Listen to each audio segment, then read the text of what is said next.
Guillaume, il est évidemment bien trop tôt pour essayer de faire le bilan, mais est-ce que ça marche?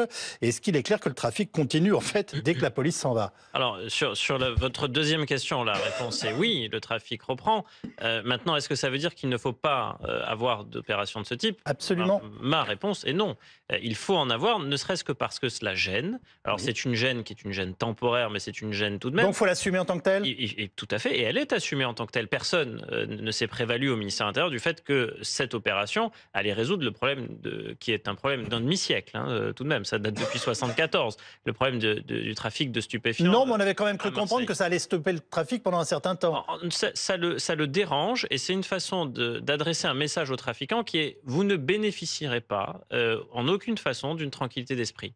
Vous pouvez vous en prévaloir, vous pouvez avoir des discours de fier à bras dans certains cas, mais vous serez gêné, vous serez entravé. Et quand on va saisir de la marchandise, et Oui. on le disait déjà hier, cette marchandise, parfois il y a des systèmes de crédit fournisseurs, a fortiori chez les trafiquants de drogue. Donc c'est gênant qu'on vous saisisse même un peu de marchandises. Parce que quand vous avez des dettes, quand vous devez le rembourser, quand vous devez retrouver des clients, eh bien toutes ces opérations-là sont des opérations qui visent à dire: vous ne serez pas tranquille, vous ne dormirez pas tranquille, et nous reviendrons autant de fois que nécessaire, et vous reviendrez certes, peut-être vous aussi, mais Oui. il y aura une réponse de l'État. C'est à cela que ça sert. Sur la dépénalisation, bon, d'abord, les consommateurs en France sont pour beaucoup des mineurs, en tout cas pour les primo-consommateurs. Les primo-expérimentateurs de cette drogue sont des Oui. mineurs, et les dealers vont les chercher à la sortie des collèges. Donc la légalisation, sauf à légaliser pour les mineurs, je ne vois pas très bien ce que ça va changer. Il y aura toujours des trafiquants qui vont aller proposer ces saletés à la sortie des collèges pour que certains tombent au plus tôt dans la primo-consommation,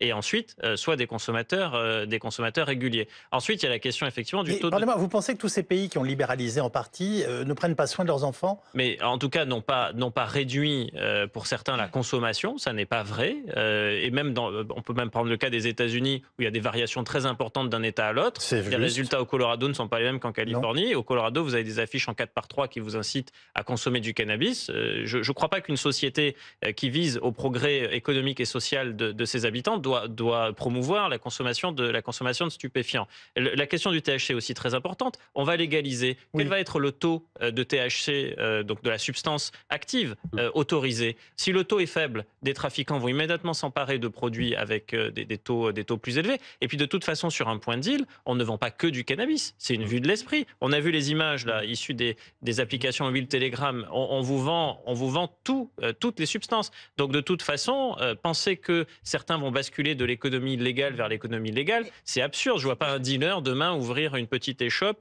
avoir son numéro URSSAF, son numéro SIRET, et commencer à payer régulièrement ses impôts. Tout ça ne marche pas. En revanche, ce qui marcherait, c'est pourquoi est-ce qu'on ne sanctionne pas durement Telegram? Parce que là, les captures d'écran que vous avez montrées, c'est Telegram, c'est l'application mobile Telegram, où on peut commercer de la drogue à ciel ouvert. Pourquoi ces chaînes Telegram ne ferment pas? Ça Evelyne tombe sous le Sirmarin coup vous de la répond. loi. Oui,